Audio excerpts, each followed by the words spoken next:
Hello there, it is Jo from Minerva and I'm putting together a few videos on how to use your overlocker. It's one of the most asked questions that I get. How can I get the most out of my overlocker? Or I've bought an overlocker and I haven't got it out of the box yet, and it's all a little bit frightening and it's a little bit different. So I thought I'd put together a few videos on some techniques that you can use with your overlocker, how to get the most out of it and how to get it up and running.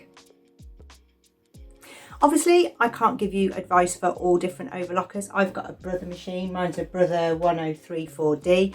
I've used a Janome machine before as well, so I could maybe give you a few little nuances of how those work. But really, if you watch these videos and then get your manual out, hopefully you'll be able to understand more of the language in your manual matched up to what you've seen on this video. I'm going to try, I do get sort of sucked into what I'm sewing, but I'm going to try and use the correct vocabulary as I sew for the different parts of the machine so that you can maybe match those up with the vocabulary from your sewing manual.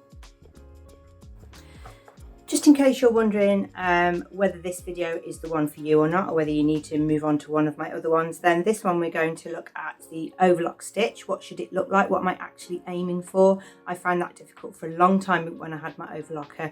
It was doing something, but I didn't even know if that was right or not. So I'm going to show you the perfect overlock stitch and what you're looking for. I'm going to show you how to thread a machine. Obviously they're all different, but I'm going to try and use the vocabulary to help you get your machine threaded up. I'm going to show you some different fabrics, what happens when you put different fabrics through the overlocker, because it's not always the same. They behave differently, and then we will need to adapt some of the tension and dials. I'm going to show you how to change the needles in your overlocker. It seems an easy thing, but I have a few little tips that might help you. And I'm going to show you how to start and finish your overlocking stitch. If you're looking for something a little more complex, then you might need to look forward to one of our other overlock videos. I'm wearing the Appleton dress, which is a pattern by Cashmerette. It's a simple wrap dress, but I made the whole dress on my overlocker using some different techniques. So I used a hem banding technique. I put the facings on, I stitched the side seams, the sleeve heads. I thought about the seam allowance. I've also made a hem on here on my overlocker. So I'm going to show you some of those techniques throughout the series. If you want to make an Appleton dress, you can try a Ponte Roma. This one's not from Minerva, this was from a sewing show, but this is a Ponte Roma, so you get a winter style wrap dress. You can try one of Minerva's viscose jerseys and you'll get a much lighter dress with a floatier skirt, which is quite good if you lengthen the skirt. You can also try a cotton jersey. Any stretch fabric is for the Appleton dress. It's a glasses on video for me because I'm going to be threading and looking very carefully at my stitch quality. I'm going to use my overhead camera gantry so that I can get the best shots for you to show you as much as I can. Let's get started, and we're first of all going to thread up our machine. I really recommend that if you've been having trouble with your overlocker or you've really not made friends with it yet, then you set aside maybe an hour, if you can get an hour uninterrupted, to just get your sewing machine threaded and get the best stitch. Because once you understand all of that, then any adaptations after that for using different fabrics become easier because you've got the knowledge behind you for what you're actually trying to achieve. So I've threaded my machine with 4 different colours. So I've put a yellow, a blue, a green and a red on. And although I'm using that for a demonstration purpose, it's a really good thing to do yourself because then you'll understand what each part of the stitch is doing. So then I can refer to the colours when I'm showing you why something's happening or how to avoid something. So it's also a good little exercise for you to try. Okay, so I'm here at the front of my desk, so hopefully that feels the same for you. If you're watching this video, you're sitting in front of my overlocker, and I have a yellow spool, and that is my lower looper. I have a blue spool, that is my upper looper. I have a green spool, that is my right needle, and I have a red spool, which is my left needle. Now I'm going to do a 2 needle overlock so that you can see those stitches. If you've got only 3 needles, then you won't have this last dial here. I'm going to thread up the machine, and you always start with the upper looper, and however configuration it comes through your machine, you must make sure that it goes through the tension discs. And I've got a little arrow there which holds open 2 metal discs. My thread goes in the middle and then it closes back up.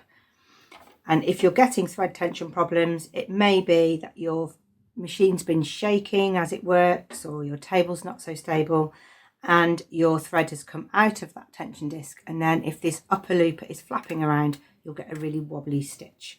So make sure that your threads come through the tension discs. And these are the dials to adjust those tensions. I've got some markings to follow, which makes it really easy. So I'm taking my upper looper thread through first. I'm following all the lines for that, and the upper looper goes through this eye here. You might need to turn the hand wheel so that you get the best view of the upper looper eye, and you're going to thread through there. You might need a pair of tweezers, and then you can pull that through and your upper looper is threaded. Needs to go under the foot, so you've got a smooth run of thread. You do the same for the upper looper, so it comes through the tension discs, and follow any guidelines either printed on your machine or from your manual. And this one has a little tension spring to go in, so yours might look slightly different to this. I'm following the arrow, pushing the spring back in, and then it goes into the eye for the lower looper. So I have blue and yellow, so I've got my upper looper and lower loopers threaded. Now we can take a look at the needles. I've got green for my right needle, so it's going to come through the tension disc,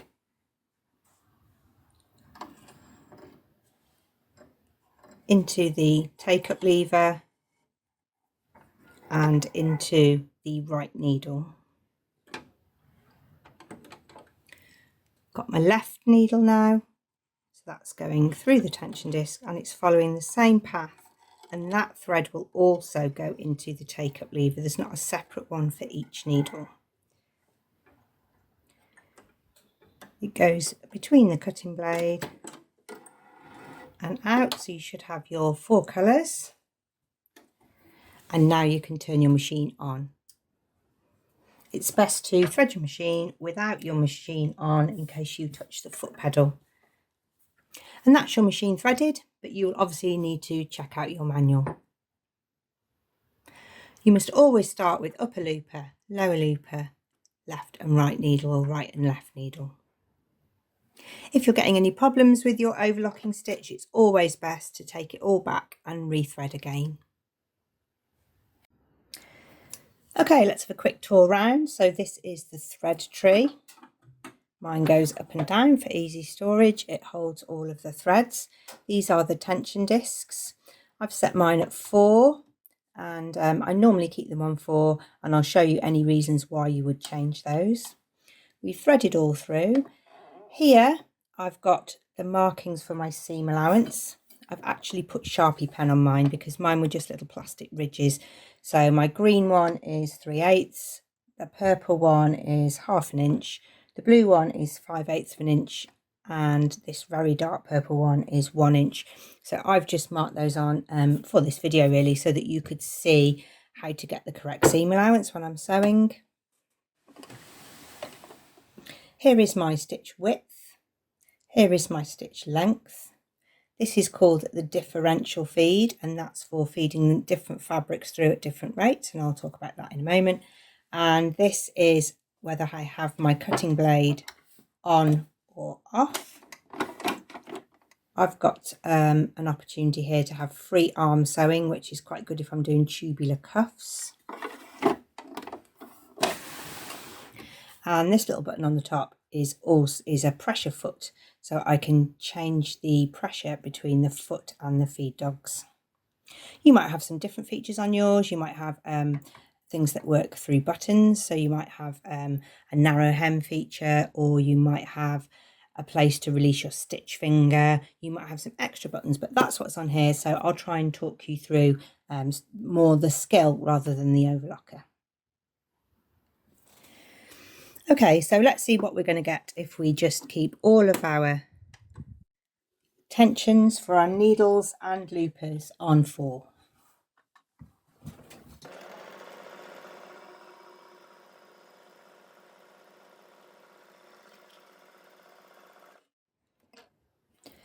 Right, so our upper looper, which is blue, is on the front. So this blue here we can see is the upper looper. The yellow is the lower looper, that's why it's on the bottom. The green stitch is the right needle, and that's here. And the red stitch is the left needle, and that's here. And if you were joining seams together, then the left stitch is the one that would actually make the seam. So that one needs to be a correct colour match for the work that you are sewing. So if you're sewing a red fabric, then you'd have a red stitch in the left needle. What you're looking for is you're looking for the colours to stay in the right place. So if it's the upper looper, in this case blue, it needs to be on the upper side. If any of that blue is on the reverse, then it's too loose and it's going on the other side. If any of that yellow is on this side, then the upper looper is too tight and it's pulling the lower stuff to the front. So it's a little bit like, I don't know, like being in netball. If you're a wing attack, you're only allowed in certain spaces. If you're goal shooter, you're only allowed on the court in certain spaces. And that's what overlocker stitch is like. The blue is the upper, so it's only allowed on the upper.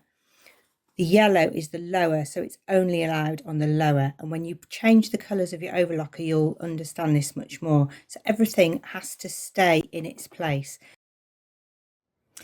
If I do something extreme, you will see what happens. So if I change the lower looper, that's yellow, and I make it really high tension, which will make it tight.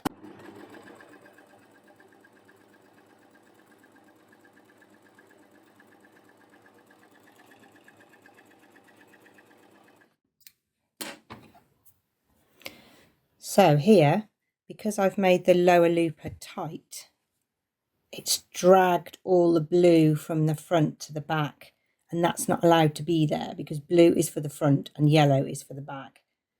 The lower looper should stay on the lower looper side and the upper looper should stay on the upper looper side, but because the lower looper is tight, it's dragging the upper looper to the wrong side. Let's try it the other way. So let's change the lower looper, make it really a low tension and loose.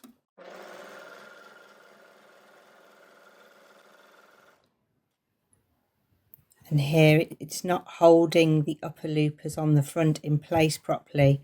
There's too much lower looper. There's so much of it. It's sort of flapping over to the front and it's not making a very nice stitch. So let's go back to 4. I'm going to use the blue line.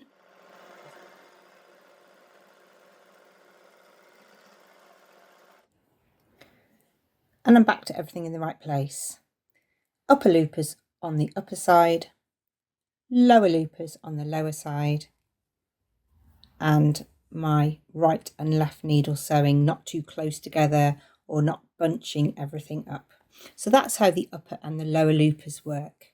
And if you understand that and you've tried it with different colours, you'll then see that when you have all matching thread on and it's doing this, then because you can't see it when you do it with single coloured threads, but when you do it with a colour on each one, you see it. So if everything's bunching up on the back, the lower loopers are too tight, and vice versa. Your tensions should work in pairs. So whatever you're doing with the upper and lower loopers is going to be very, very similar, because you're making sure that your stitches are on the upper and the lower side. And whatever you're doing with your left and right needle will tend to be in harmony as well. So you wouldn't really ever have your left needle doing one thing and your right needle doing something very, very different. These sort of work in pairs and these work in pairs. Okay, let's look at these two working in pairs. This time I've got 2 layers of fabric. So I want to sew these together and just check that the stitch line is making a good seam.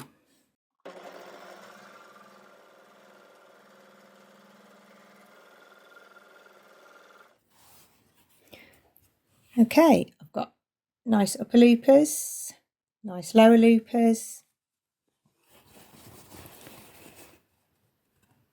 and that's my stitch line. Obviously I've got a red stitch with a white fabric, so you're going to see it as tiny little dots.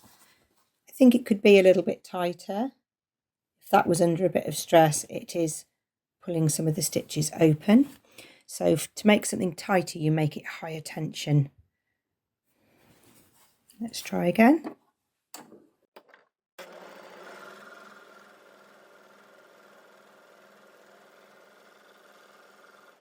I chain off to the width of my arm. Lower loopers on the back, upper loopers on the top. Much better stitch line. That's not peeling apart.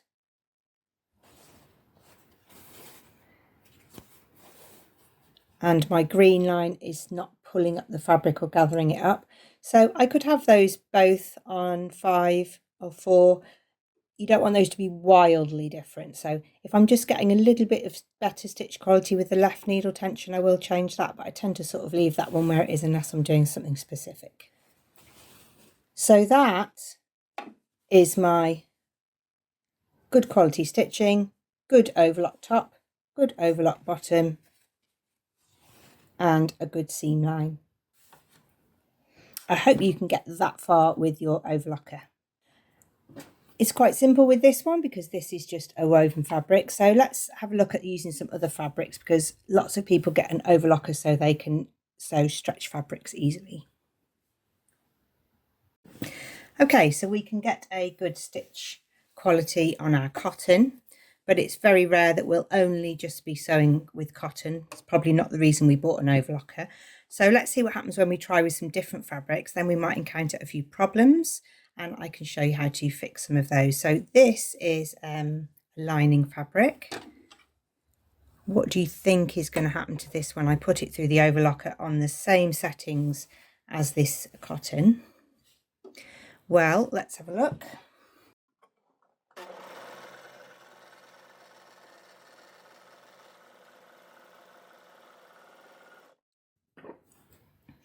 It really doesn't like it. It's gathering it up because it's a very lightweight. And actually we might want to gather our fabric. I can show you how to do that another time, but if we pull it, then we're a little bit short of thread on the end, and that isn't the way to treat our fabric anyway. So we need to change something that feeds our fabric through the machine better than it did then. We need to use the differential feed. The differential feed here works by having 2 sets of feed dogs in the throat plate. So there's some at the front and some at the back. So both of the feed dogs are working together to take the fabric through. If your machine is on differential feed 1, that means in a ratio of 1 to 1, the top and the bottom feed dogs are moving through at the same rate. If we make it less than 1, smaller, that means the front is moving slower. So it's taking the fabric through a little bit slower, and so it doesn't stretch up, it doesn't gather up lightweight fabrics. If you make your differential feed higher, then the feed dogs will go faster and it will take your fabric through faster. So let's go back to 1. We know that one didn't work. It was no good here. It's a lightweight fabric, so we're going to go down, make it a bit lighter.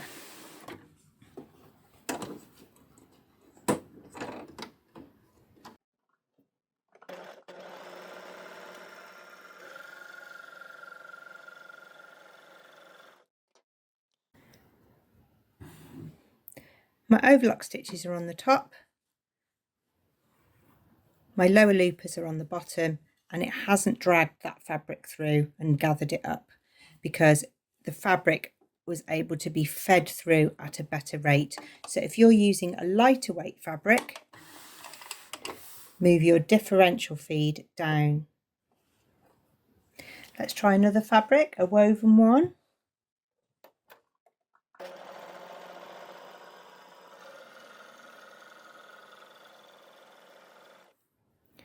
So this is a viscose challis. The yellow's on the back, the blue's on the front, and it's feeding the fabric through really well. It's important if you're doing a test piece that you test the layers and replicate what you're going to actually sew. So there's no point just sewing one layer of lining and saying, well, that's good, I'm going to start sewing now. You need to put through 2 layers of lining so that you can test what you really are going to sew. It's not a test if you are not replicating what you're going to sew.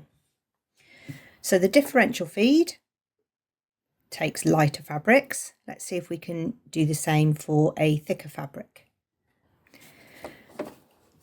Right, my diff feed is still on my light fabric. So what happens if we put a thicker fabric through? So this is 2 layers of denim.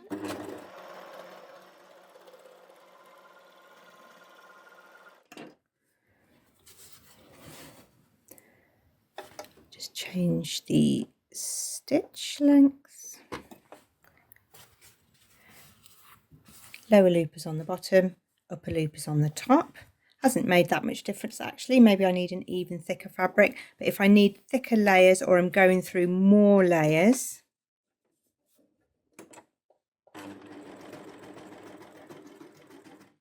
then I need to change my diff feed up.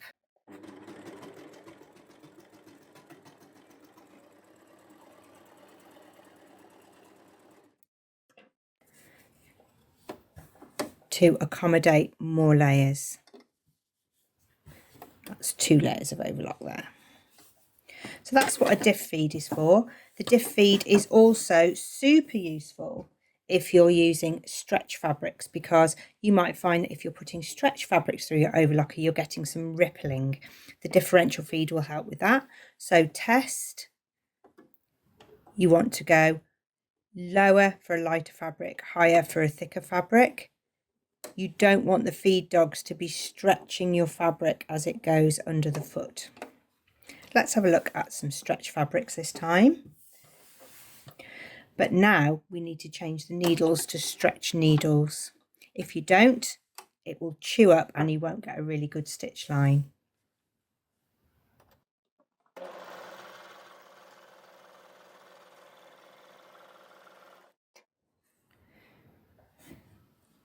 Here is my first sew without changing anything from the woven. So my diff feed is above 1, so it's ruching up all of the fabric. I've got some skip stitches. There's one there. There's one there. It's pulling there. I'm getting these sort of loops and a chewed edge, and that's all because I haven't got stretch needles in, so it wouldn't make a very good stitch line. So let's change our needles to stretch needles so that we can try out some different samples.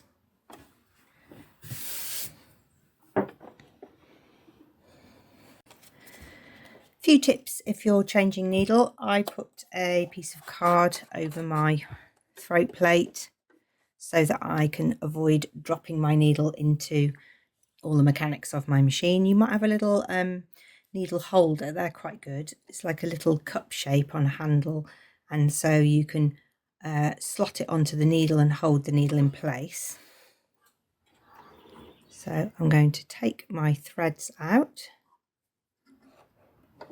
keep my piece of paper over the bottom and remove the needle. Some might be on a screwdriver, mine are on a little Allen key.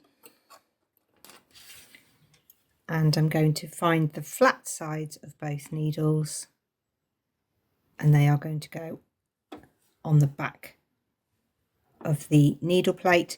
One will be at a different length to another, but you need to make sure they both go up as far as they can go into the top of here. I'm just going to turn my machine off while I do that and push my needles in. So my right needle is longer than my left needle. Just want to make sure that's all the way to where it needs to be. And now I can rethread.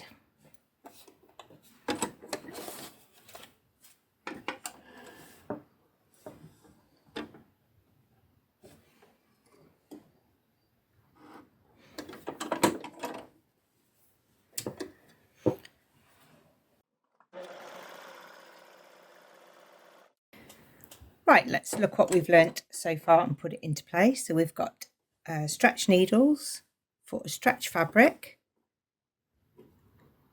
We've got our upper and lower loopers are correct, so we don't need to do anything with those. So we're just going to check our stitch length isn't going to bunch it up. My diff feed is on 1 at the moment, a ratio of 1 to 1. So we'll see what we need to do to get a good stitch line.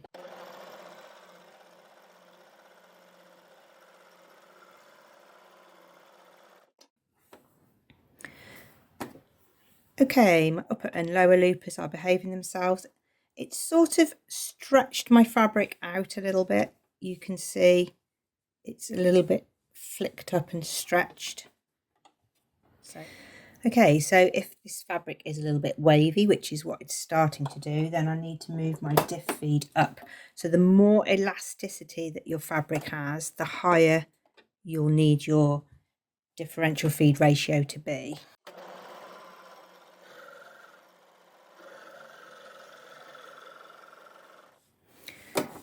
Still a little bit wavy, it's just flicking it up, so I'm going to go up to a little bit past 1.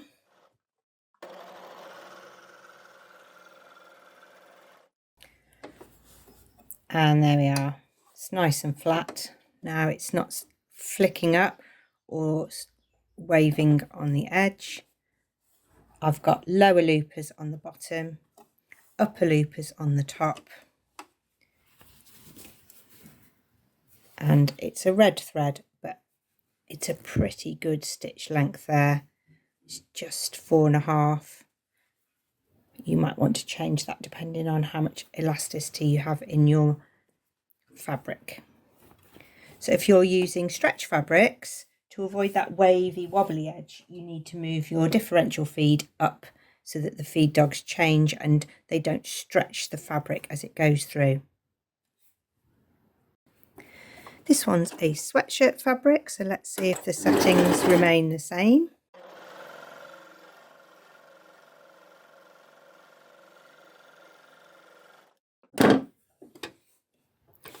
Just pulling that one a little bit. So I'm just going to move it down a touch.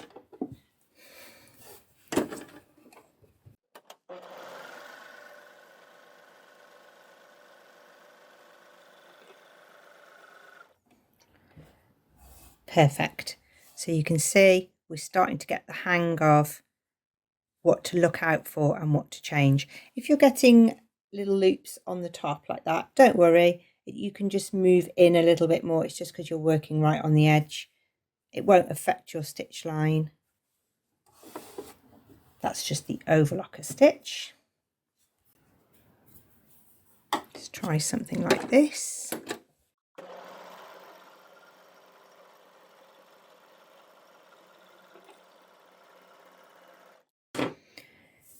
Now, what's happening on this one? This is a really stretchy pontille, so it's not sewing that very well. We need to change the diff feed. It's not as stable, this fabric. It's much more stretchy. So let's move our diff feed much nearer to 2 now. We might need to make our stitch length a little bit longer and looser.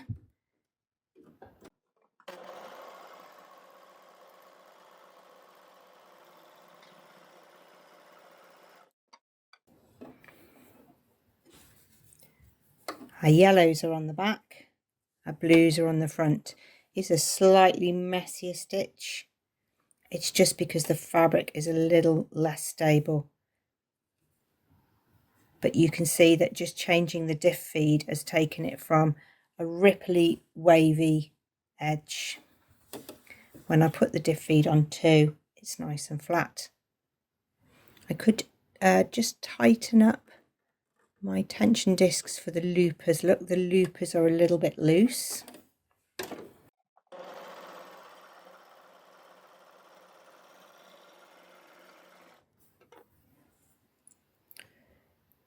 And the reason it's quite loose is because I'm getting some skip stitches there, look, on the right needle.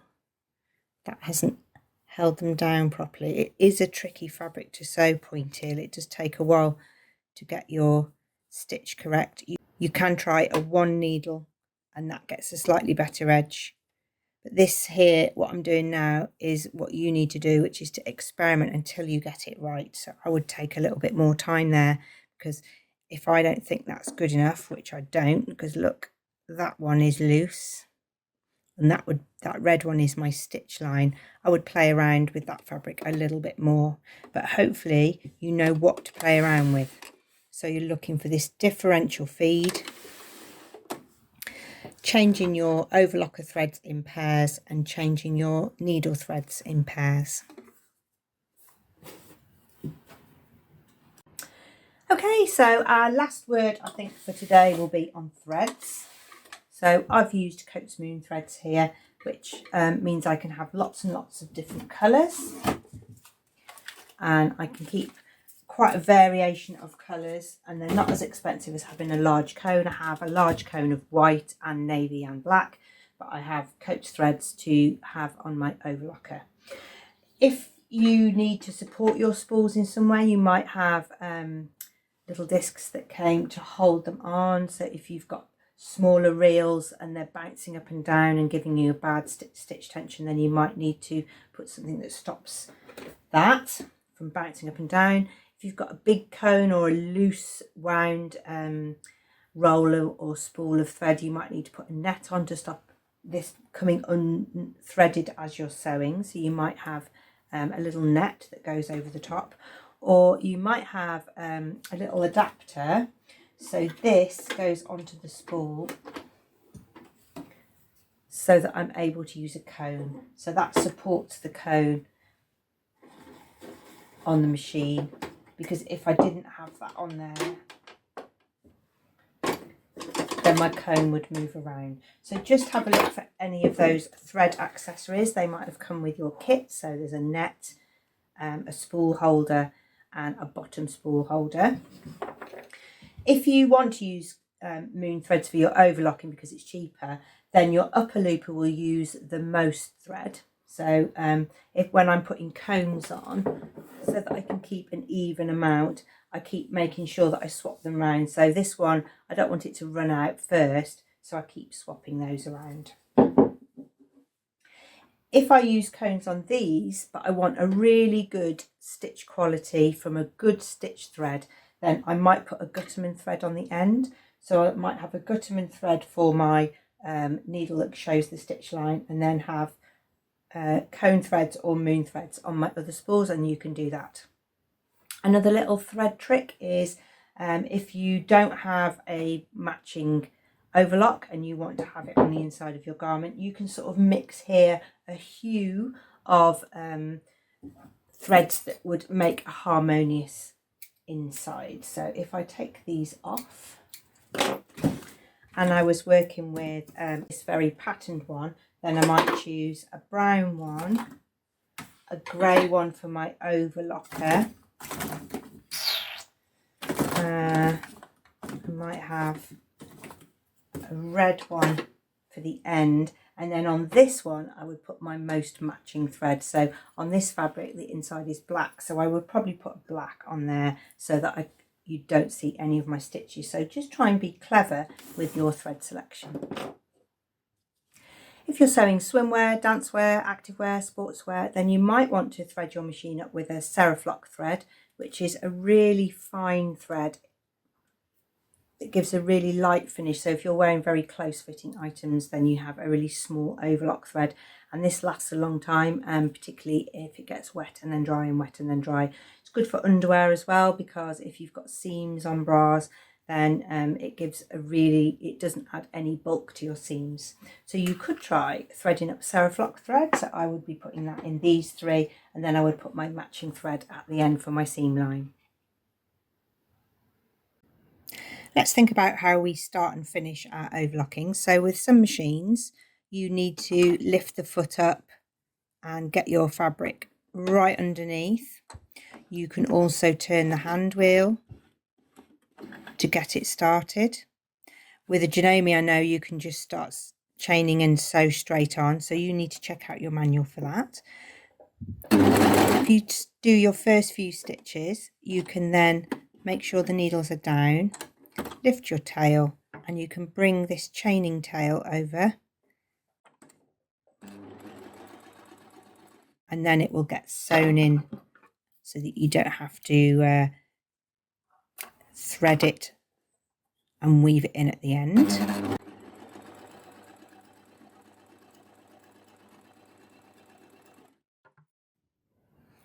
When you get to the end, there are a few different things you can do.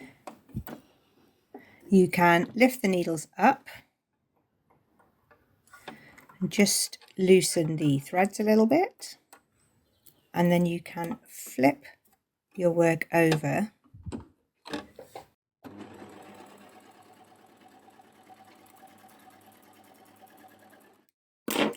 and sew back down, so you get a sort of double stitching on the end. You sort of chain off at a right angle, but you can go forwards, needles up, flip, go back. At the end, you'll have sewn in your chained end, but sometimes I just cut the ends off because I know that the next seam will be going across the ends of those overlocks. So it depends. If you need the end of your overlock to be finished off nicely, then you can try that technique where you pull the threads and flip the fabric, or you can take the overlock thread inside the overlock stitch at the start. Okay, I'm thinking along to the next episode where I'm going to show some different techniques that you can use with your overlocker. So I'm going to thread up the machine with white, because I've got some white t-shirts on the go at the moment. I'm going to use those as my samples.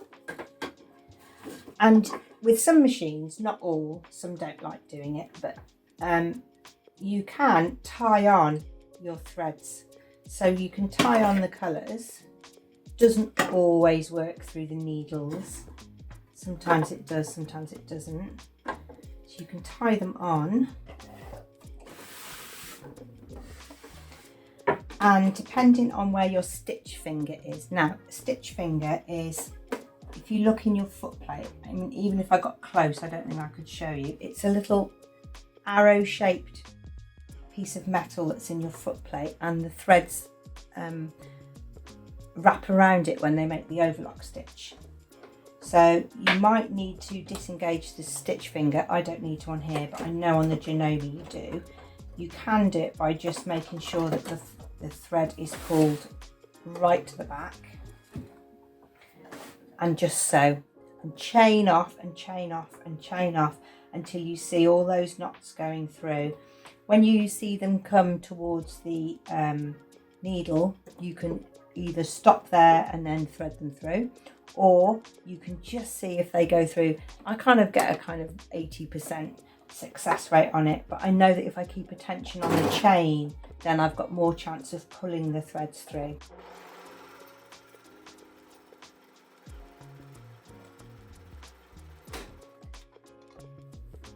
And now I have white thread for tomorrow's overlocker tutorial. Do come back for more overlocker tips. There's lots to learn. There's lots of things that you can use your overlocker with.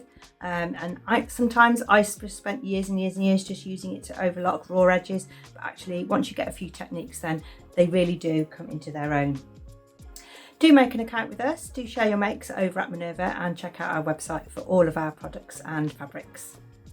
You can also check out other tutorials, so there are sew-alongs, fabric pairings, little peeks into pattern magazines, roundups of different types of garment, different types of fabric, and obviously I've done a lot of educational ones too, so they're there for you to see. Thank you very much for watching. See you again soon.